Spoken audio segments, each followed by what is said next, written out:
You missed some important news from the LGBTQ plus community this week. To ensure you are current, we are recapping that important news. Here's what you may have missed. Florida College cancels concert moments before curtain because one of the singers is gay. The Pensacola Christian College canceled an appearance by the Grammy-winning a cappella group, the King's Singers, because one of the singers is gay. The King's Singer final stop on their tour of the U.S. was supposed to be at the Florida Baptist College this past Saturday night. The six-man group had already led a workshop for students in the afternoon, and 5,000 people were expected to attend the concert. But just 2 hours before they were set to perform, Pensacola Christian College informed the King's Singers that the concert was canceled due to concerns about a member's lifestyle. Earlier this month, a British a cappella singing group, the King's Singers, was meant to perform at Pensacola Christian College. With 2 hours' notice, the college canceled the singers because they learned that one of the singers was openly gay.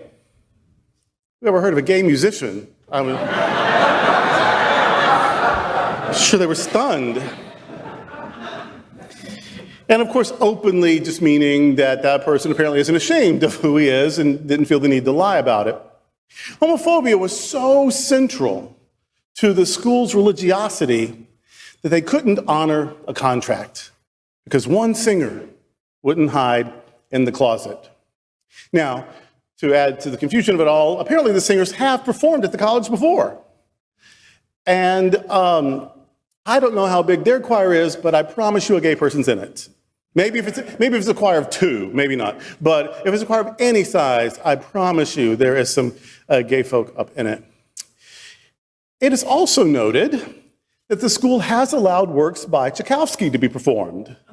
And biographers are almost universally agreed that Tchaikovsky was gay.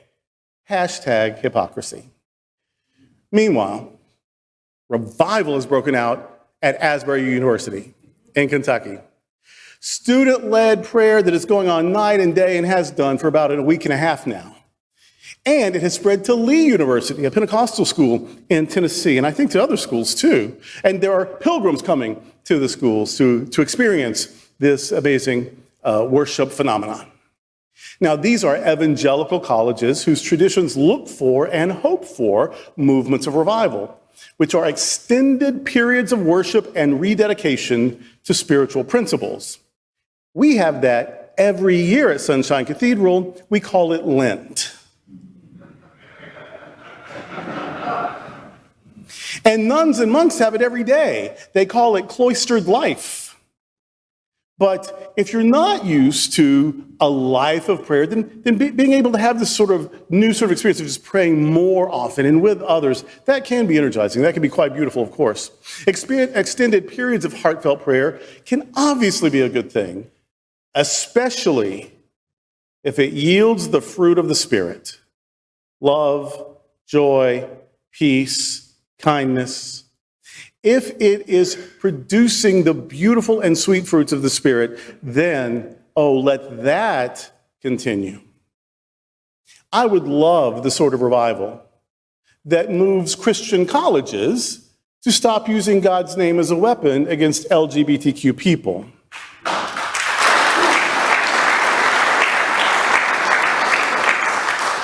When they promote intolerance of LGBTQ people in God's name, they're using God's name in vain. And so with all this revival going on, I hope the spirit of justice love that energized the civil rights movement and the women's rights movement and the gay liberation movement and the peace movement, I hope that spirit of justice love blows again in human hearts all over this nation. That's the revival I pray for, a revival of compassion, fairness, and inclusivity. When you worship with us, when you pray with us, when you help us thrive in the work that we do here at Sunshine Cathedral, you are engaging and being a conduit for the spirit of justice love. My clarion call today It's for us to catch the spirit of justice love, to bear the fruit of that spirit, and to not only pray for peace and justice with our hearts and our words, but also with our lives. Lent can be a time of spiritual renewal for us, and Lent starts on Wednesday. So please come to the Ash Wednesday service and worship with us throughout Lent. Pray daily and let justice love be revived within us. May God's blessing be upon all who embrace and share justice love. Amen. LGBTQ plus news is vital for our community and for the broader world as a whole. We have enough enemies at Fox News. Tucker, Sean, and Laura are loud. We need passionate allies. Happening Out Television Network, Queer News Tonight, and It's Happening Out are literally out of the closet and into the headlines. Our community needs your support. Like this broadcast and subscribe now to ensure the growth of the entire LGBTQ plus community.